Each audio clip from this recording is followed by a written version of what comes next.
story of a predator, 5 foot long, with lethal teeth and a flair for surprise attack.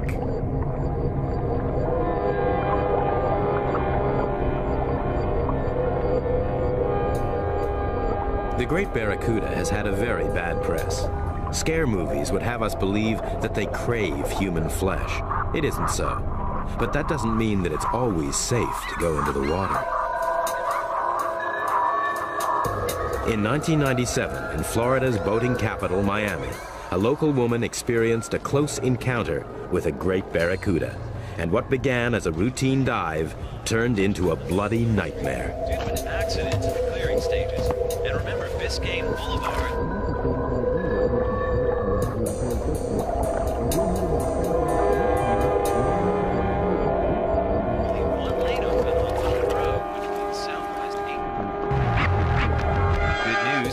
County motorists, no accidents have been reported on any of the major.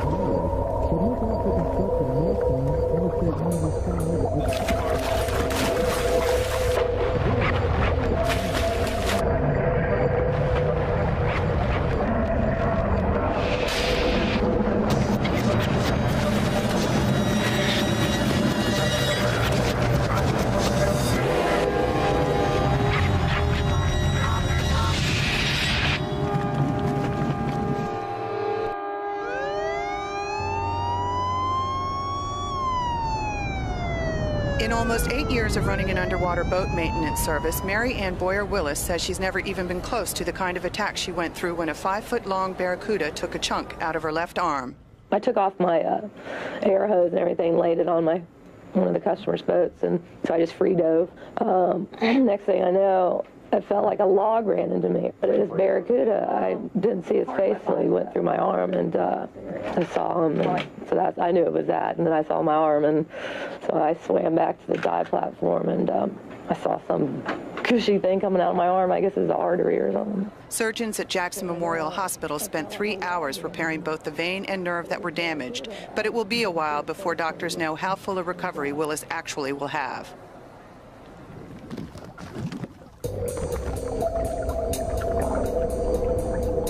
Mary Ann was not alone. In the world's busiest waters off Florida, many a diver has a sorry tale to tell.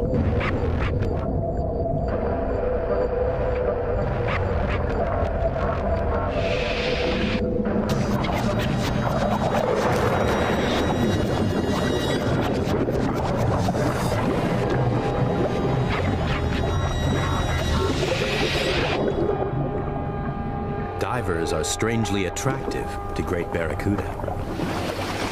Come in, Captain Spencer Slate.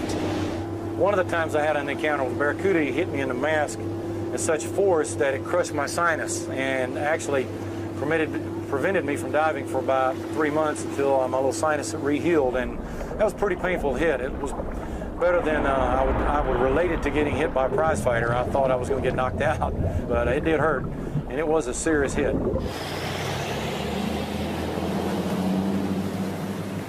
A man who has never been bitten and knows more than most about these creatures is marine biologist Dr. Shane Patterson.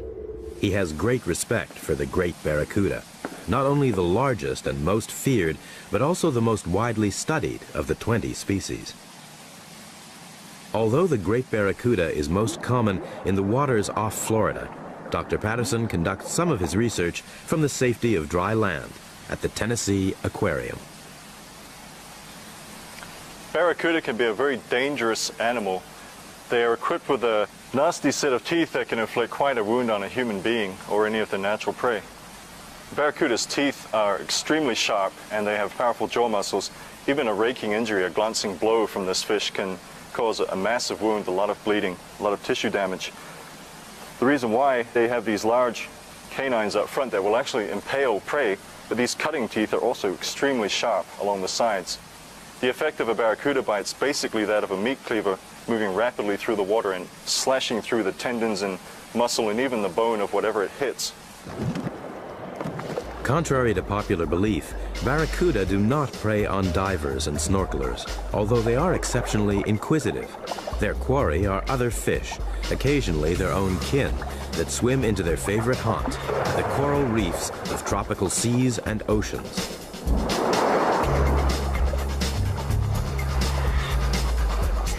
Barracuda have a layer of slime covering their bodies. This cuts down on friction with the water, making it easier for them to reach their top speed.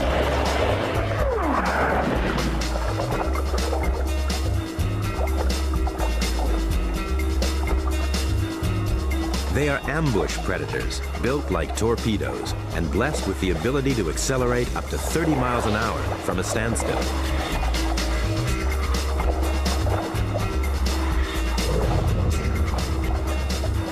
They have established themselves as the top guns of the coral reef, and in the race for survival, snapper, grunts, and chub stand little chance of escaping the jaws of these speed merchants. Barracuda are predators, not scavengers. They enjoy the chase and appear to be disinterested in prey which are no longer moving.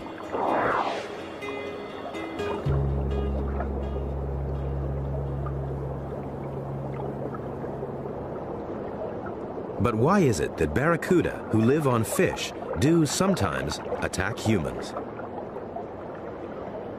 Dr. Shane Patterson sheds more light on the subject.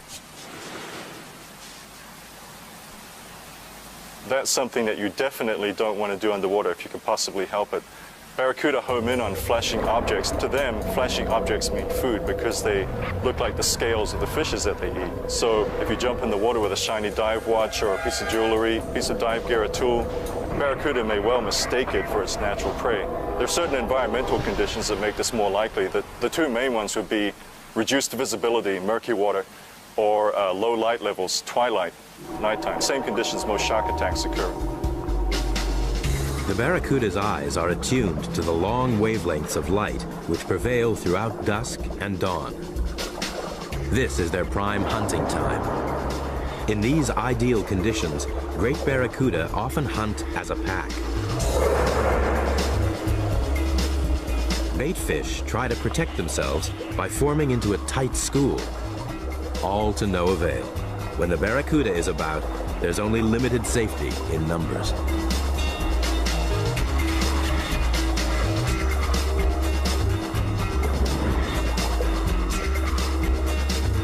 In a crowded ocean, the barracuda's jet-like speed can have some disastrous results.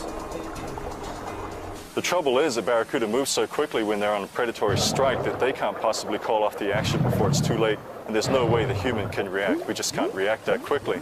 So the end result is that you have a barracuda attack.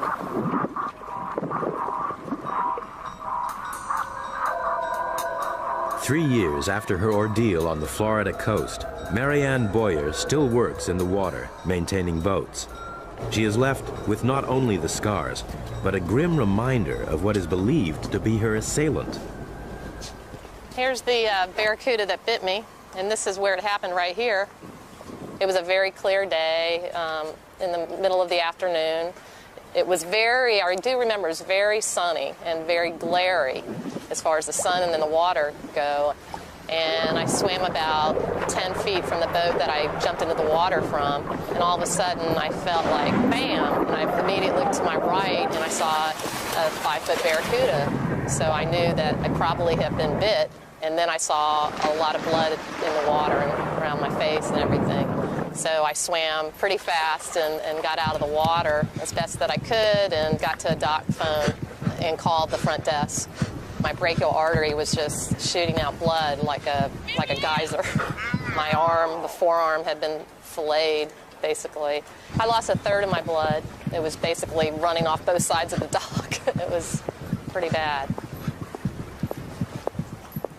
He bit me in 2 areas. He got my lower bicep where he severed my median nerve, which controls feeling and part of your hand, and he also severed my brachial artery. The whole arm took 100 stitches to repair. I still, to this day, 3 years later, I still don't have feeling on the inside of my hand, 3 of the fingers and part of half the hand on the inside. Now, something that I used to ignore, I now respect and I am aware of. If that's, that's basically what had changed me as far as going into the water. Wow! Today is the first day of the rest of my life. The chocolate chunks everybody wants. Chunky Chips Ahoy, they go fast. It's high season on the Florida Keys, and despite the tales of horror, tourists still flock here to invade the underwater world of the barracuda. This is the most dived region on Earth. Their guide and protector is Captain Slate. What we call today is actually the creature feature, and I guess if you want to describe it, it's a fish interaction dive. When you go diving, that you interact with the creatures in the sea and have an experience with them. The only person that actually handles the bait is me, the feeder, because we don't want any chance of them being mistaken or someone pulling the fish out of the bag that doesn't know how to do it properly and getting accidentally bitten. Anyone that does this willingly, of course, and feeds barracudas has to run the risk and probably will sooner or later get bitten in some form or the other. I feel like the benefits way outweigh the danger in my book. Someone that does it for the first time and gets bitten the first time may not think that.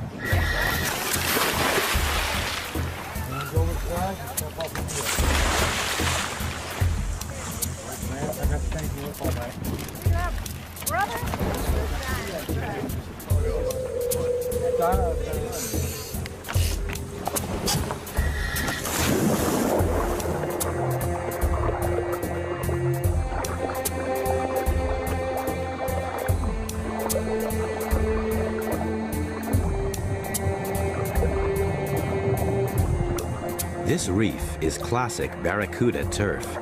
Typically, they're out patrolling their territory, so it might be some time before they put in an appearance.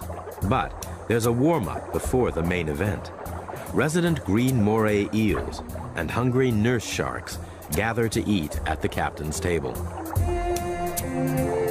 And who can blame them? Why go hunting when there's a free fish supper close to hand?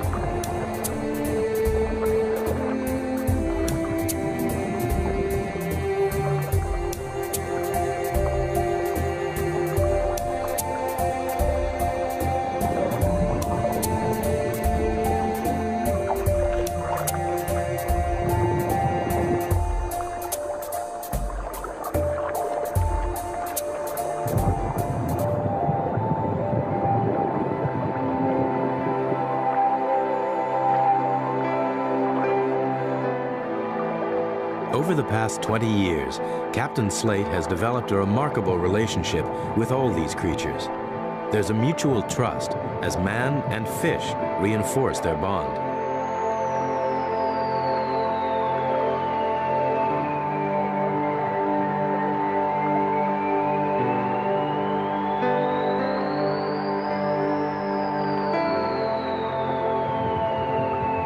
The supporting act is over. Enter the stars of the show. Barracudas have come through and I feed them and I take my hand and rub them as they go through. And the fact that they can come up to divers in a marine sanctuary where they're not molested and repeatedly take fish from us and be 30 divers in the water and their hands frailing all about and the barracuda weaving all between the divers to come to me to catch the fish. So it's pretty unique. There's risk involved because, of course, barracuda have razor-sharp teeth and they're razor lightning fast. The disadvantage of them is they're faster than we are. You have to be very careful. The ballyhoo that I feed them is a little, sometimes 6 to 12-inch fish, and once you show them that fish, they come for it. I mean, there's no in between. There's a method to it, and its timing is within seconds, or half a second. Sometimes I've missed, and sometimes I've had more than one cuda come up at me, and one would bite me. So it's a dangerous trick. You just have to be very careful. We do it very successfully, but once in a while I get bitten. But the cudas are just very fast. You have to remember that, and you have to know not to show the ballyhoo until you want them to come. They're really the most efficient predator in the ocean. I've been diving for 37 years, and I've never seen anything to compare to a barracuda as far as a hunter. And of course, the ability to kill is phenomenal. I've seen them bite each other in half in a blink of an eye.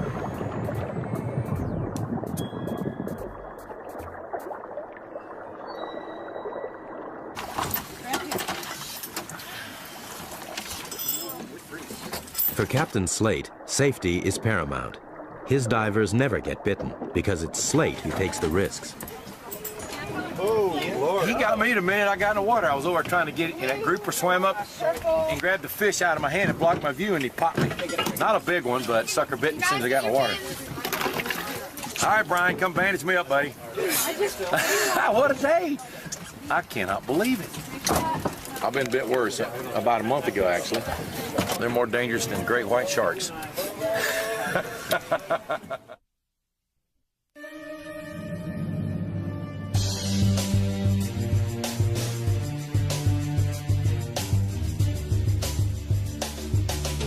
Mutual of Omaha's Wild Kingdom, Sundays at 7 on Animal Planet. Great barracuda are highly successful predators, identified in fossil remains that date back to the time when the great dinosaurs walked the earth. But their success is not all down to being a top predator. Some of these little fish are barracuda buddies. This coral head is a permanent location for a barracuda health spa and beauty salon.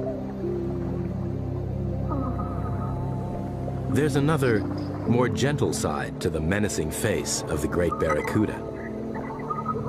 It sends out safety signals. The position of the barracuda's body and the darkening of its skin lets the neon gobies know that it's safe for them to get down to work. The cleaning service they provide is vital for the good health of the barracuda community that lives on this reef. Their skins can become infested with parasites, which the cleaners remove, along with dead scales and mucus. It's a you scratch my back and I'll scratch yours relationship, because Dr. Patterson has observed that the cleaner fish also eat this debris, so they actually feed when they clean. It's a fishy version of teeth flossing. Loyal customers, barracuda return frequently to the same cleaning station where they know they'll get good service. Dr. Patterson witnesses other large predators, like this grouper, equally dependent on little gobies who groom.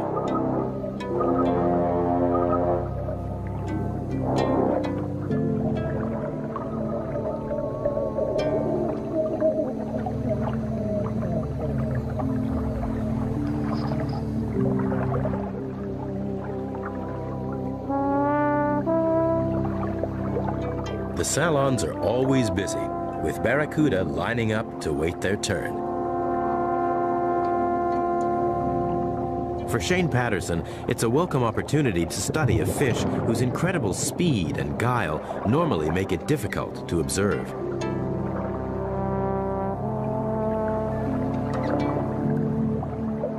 It's clear that when they're in a passive mood, they seem to live in peaceful coexistence with other marine species.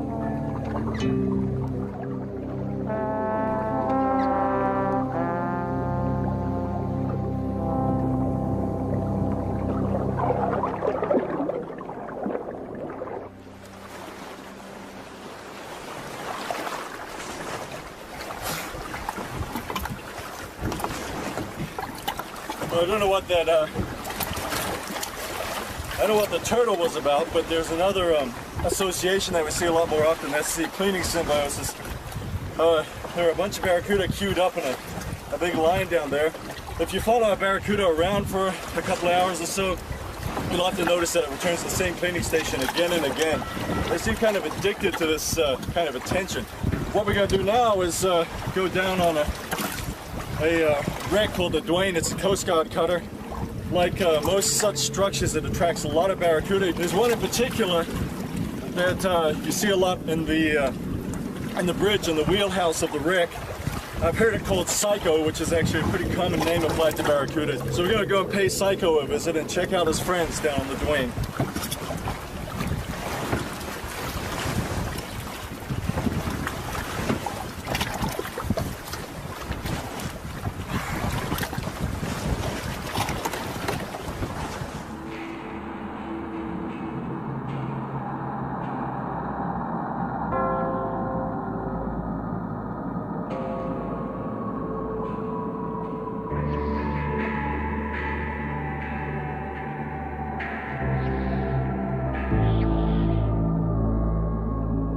Psycho stalks the wreck of the Duane, ever watchful for the next party of divers.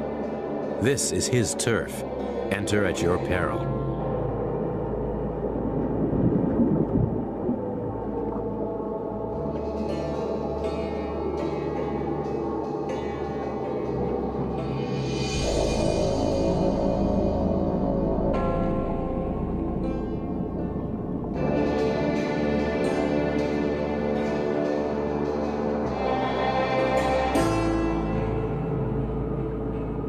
Shipwrecks litter the seabed along the Florida coast.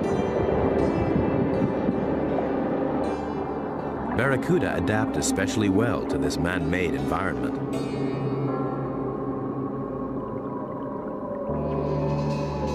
They're well aware of the divers who come to explore the wrecks and frequently play games of hide and seek.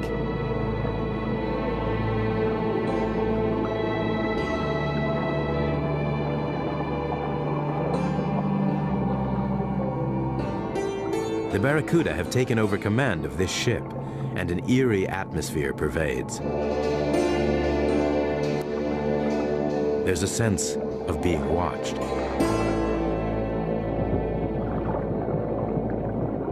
Some great Barracuda can live more than 15 years, and once they've established a home, they rarely move. But it's not only divers and scientists who know where they can be found. Florida is famous for its fishing, and barracuda are a fish that fascinates, so they've become a big attraction, almost an icon.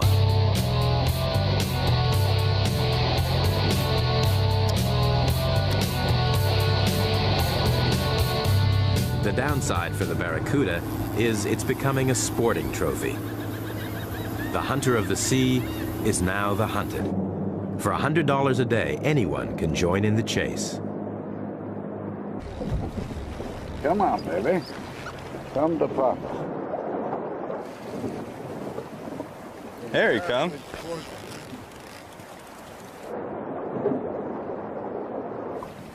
Nice fish. All right. We won't gaff him, we'll just release him.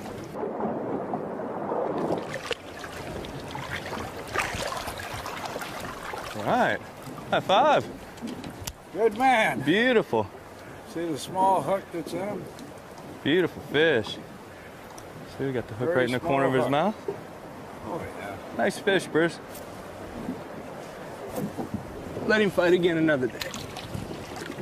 Most fishermen release their catch, and not simply out of kindness. Barracuda eat smaller, toxic fish, so their flesh can become poisonous and can even kill a human being. Ciguatera poisoning, as it is known, is as infamous as the barracuda itself, and in Florida, barracuda are rarely caught as food. You know, your average fish are anywhere from a couple of pounds to 20 is beautiful. Like the ones we were catching earlier were 10 to 12 pounds. Anywhere between 35 and 47 pounds, you know, is an exceptional fish. And I'm sure down deeper there's some of the bigger ones. Well, I haven't got lucky enough to even hook one yet. There he is. Got one? Yeah.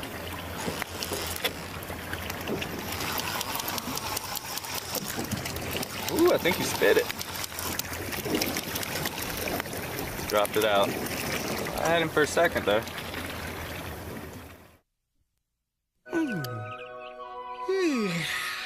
Wow! Today is the first day of the rest of my life. The chocolate chunks everybody wants. Chunky Chips Ahoy! They go fast! All too often, the barracuda's sharp teeth and rapid speed will snap the fishing line before they're landed. They may be the ones that got away, but a double hook and a length of fishing line still skewer their jaw. Here at the Aquarius Undersea Habitat, a reef observation center 70 feet deep off the coast of Florida, the barracuda can find sanctuary.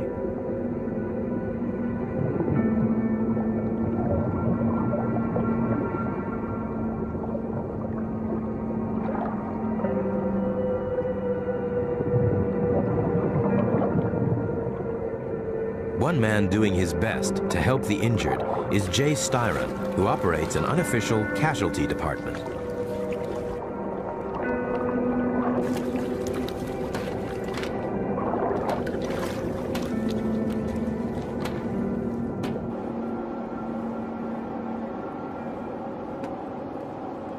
Jay spends much of his time living in the habitat, earning the trust of barracuda, who still carry relics of their battles with fishermen.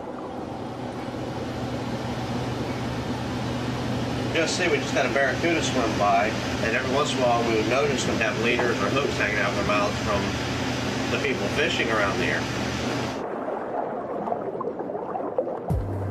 So I just started seeing if I could catch them. It was a lot more difficult than I thought, so then I went to free diving and found that you could get a lot closer to them if you weren't exhaling bubbles all around them and scaring them all the time, and you're a lot more streamlined and can maneuver a lot better. May not catch the one that day, but maybe the day or two later they'll calm down enough and you can actually catch most of them.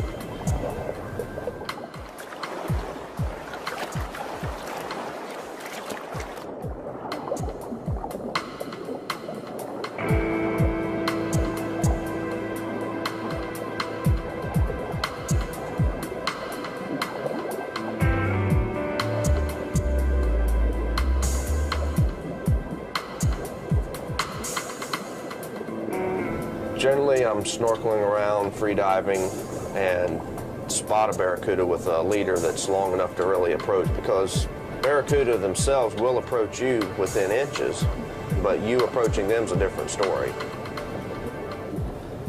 Then I'll try to get behind them, and I'll dive down below them and then look up and start sticking my hand out just in front of me, so I'm not making any sudden grabs towards them right at the last second, so it's already there.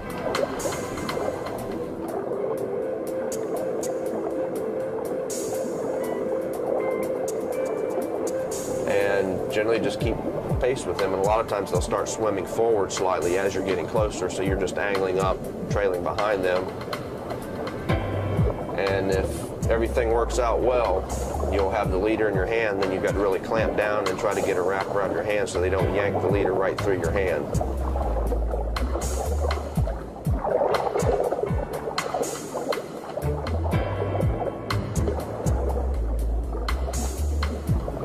So as they're circling around trying to shake the hook, I'm gradually coming to the surface with them, and after they've tired out sufficiently that I can grab them by the tail, I'll turn them upside down, and they go into a tonic state, and then I either decide to get the hook out then if it's just in the jaw and it's easily removable, or I'll bring it to the boat and get somebody on the boat to help me with a pair of pliers. Tonic immobility is well known in many animals when they're startled or restrained, especially upside down. It's a freeze reaction that is not fully understood, but is known to work well on barracuda. It also makes the work of the scientist much safer.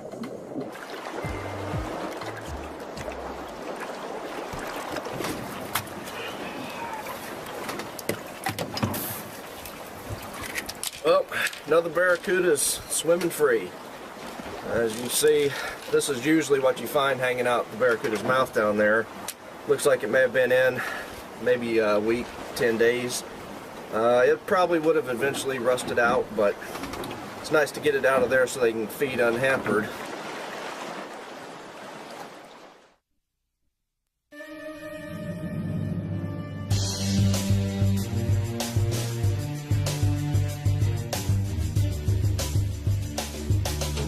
Mutual of Omaha's Wild Kingdom, Sundays at 7 on Animal Planet. Surprisingly, in some parts of the world, it's the barracuda which actually help the fishermen. There are fishing stories involving barracuda that have a slightly happier ending for both barracuda and fishermen than some of the ones that we've heard and seen. This very interesting archival footage from the Pacific Ocean was shot some number of years ago. The fisherman works with the barracuda out at the fishing site to herd large schools of prey fishes using the barracuda as a cooperating agent in the water. Fisherman throws a bit of pumpkin overboard, kind of acts as a nucleus for the prey fishes, the little silver fishes that have gathered there so far. and it sets it up perfectly for the barracuda to circle around and herd the little fishes into a tighter ball. And the fishermen drop their nets over this ball and just haul it up. The key to the success of this relationship is the barracuda's ability to herd the fishes in the first place, which is a very common behavior in their foraging, whether feeding alone or feeding in a group. Of course, the barracuda's ability to learn, and it's learning to associate the payoff with a pretty easy day's work, just rounding up a few fishes. So it's mutually beneficial association. Many people would not associate fishes in general, and barracuda in particular, with any great degree of intelligence, but the barracuda can learn, and in this case I think it's fair to say that you can teach an old barracuda new tricks. Although it's the great barracuda that gets most attention, Dr. Patterson has also studied behavior in other barracuda species. One of the really interesting and slightly ironic twists about this whole episode is that barracuda, including great barracuda as well as some of the other 19 or so species, also form schools that can be very large in size, and these schools may also have an anti-predatory function. In this respect, it's true that even predators are potential prey to somebody else.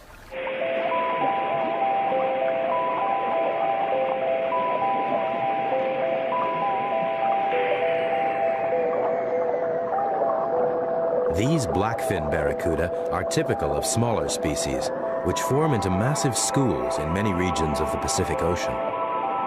A school like this contains around 1,500 fish.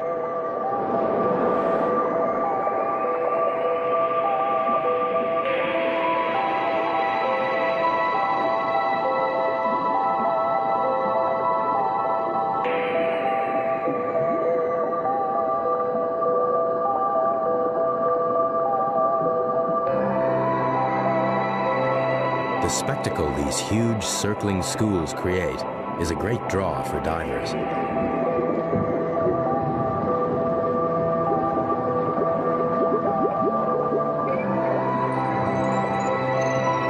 These mass formations offer some degree of safety in numbers for smaller species of barracuda.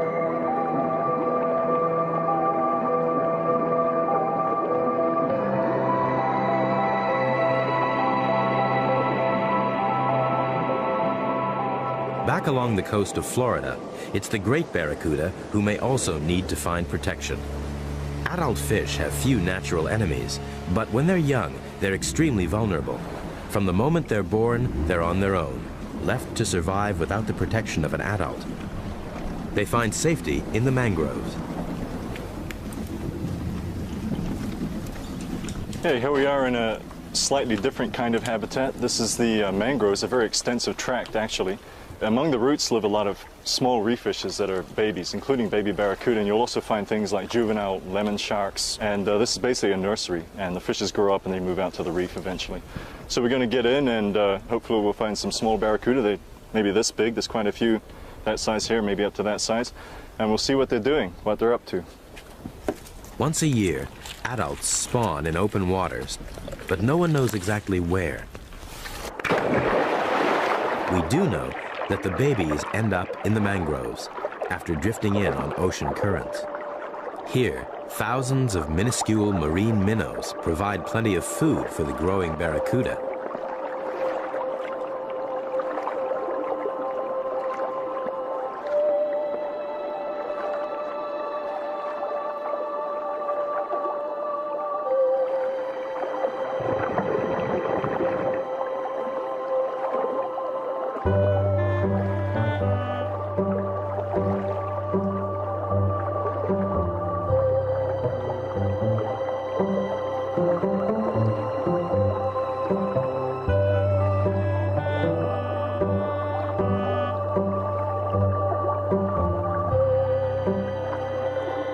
Young fish stay deep in the tangle of roots, looking out for prey and hiding from other young predators.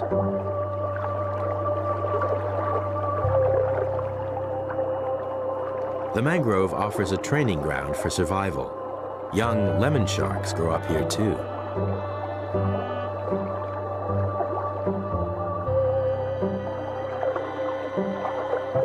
Their stealth takes time to develop.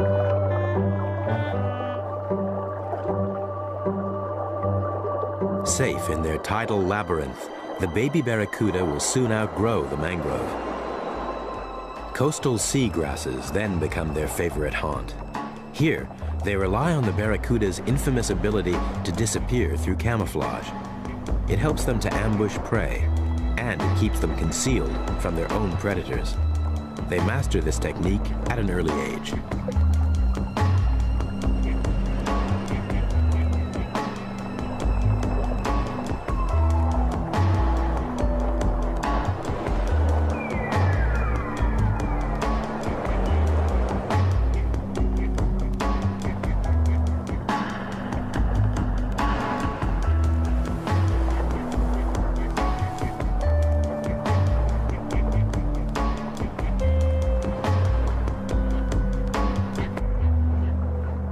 They mature at 2 years old. Once they grow big enough to leave the sea grass, they venture into open water and head towards the coral reef.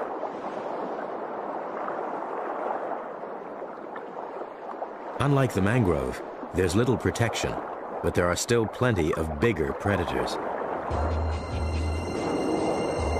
Caribbean reef sharks compete for dominance of the reef.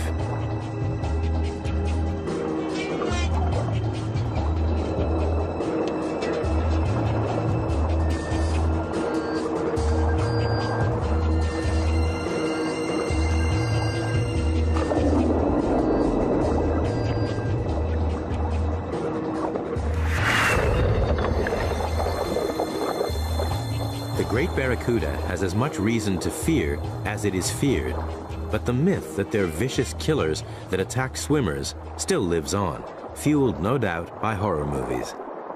This one starred an unfortunate but somewhat familiar diver called Captain Bob Olson.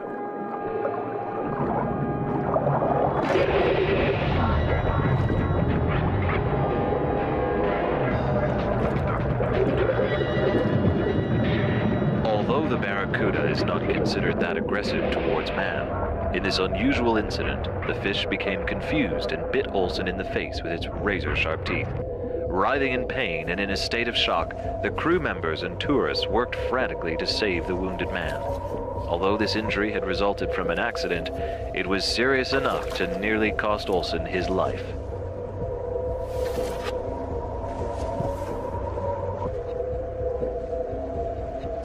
Pretty horrific stuff.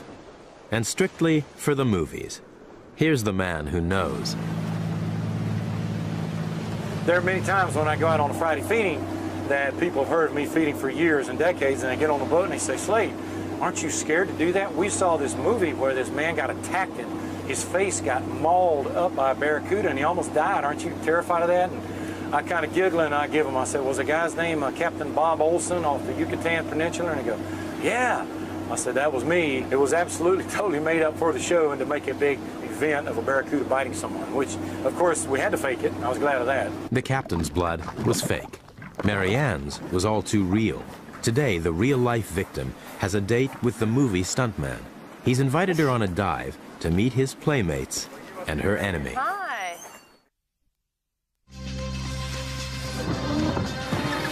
Sunday night. Get closer than ever before for a wild look at the very best of Animal Planet. Open wide. From haunted wars to home-bodied hippos. Who would have thought they were so talented? Don't miss Terry and Bendy as they roll out the red carpet for our greatest shows and specials. Planet's Best, hosted by Terry and Bendy, Sunday night at 8, only on Animal Planet.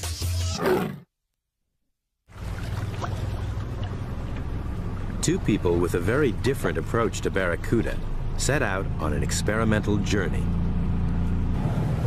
When I see my first-time divers and snorkelers get in the water and have a fear of this animal, and by the time the feeding's over have no fear of this animal or more respect than fear, to the point that they're not going to fear him and get in the water and go diving, and then I feel like it's worth the risk. And having Mary Ann on the boat today and the feeding with me, knowing that she went through a barracuda attack, any kind of injury that requires 100 stitches is serious, but to have her on the boat today is just a joy, and I'm tickled to death to formally meet her and get to go diving with her today. I'm excited. I think she'll come away with a better respect for him, and I believe she'll enjoy him even more.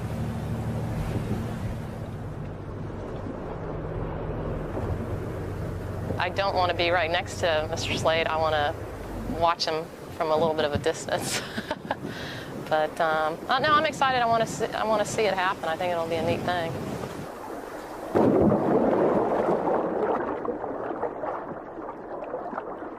For the fearless Captain Slate, this is just another dive to visit old friends. Just another day at the office.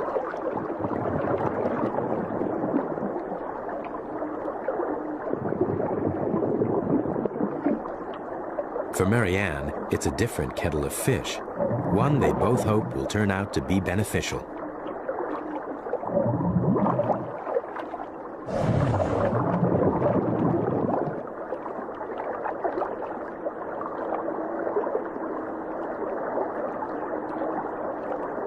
Any diver unfamiliar with the behavior of barracuda would find this a nerve-wracking experience.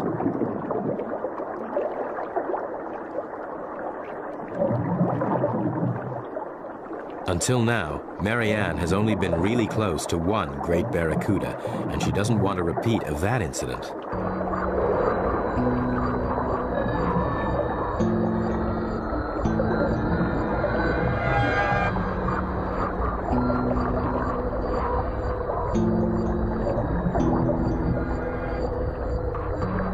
Even though she knows Captain Slate will be looking out for her, Marianne knows the damage a barracuda can inflict. Are the fish beginning to show an uncanny interest in Marianne?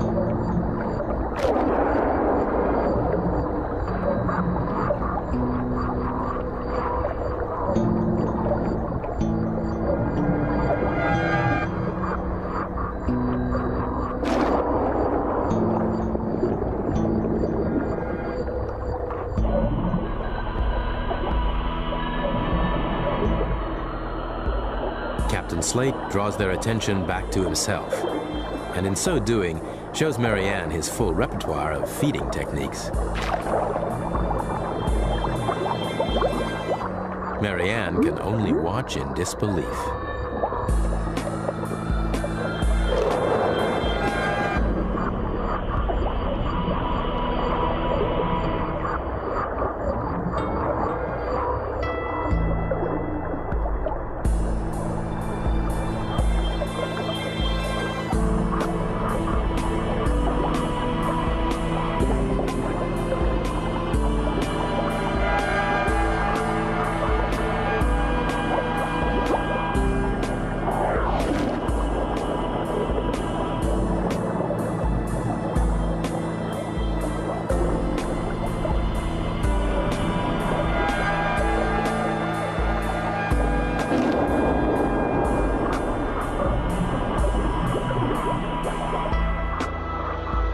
The fish show a remarkable patience and precision.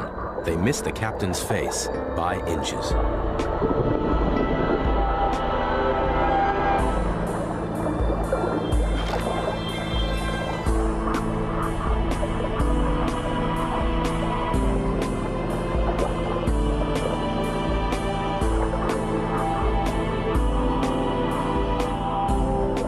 After the show, Captain Slate congratulates Marianne for meeting his barracuda face to face.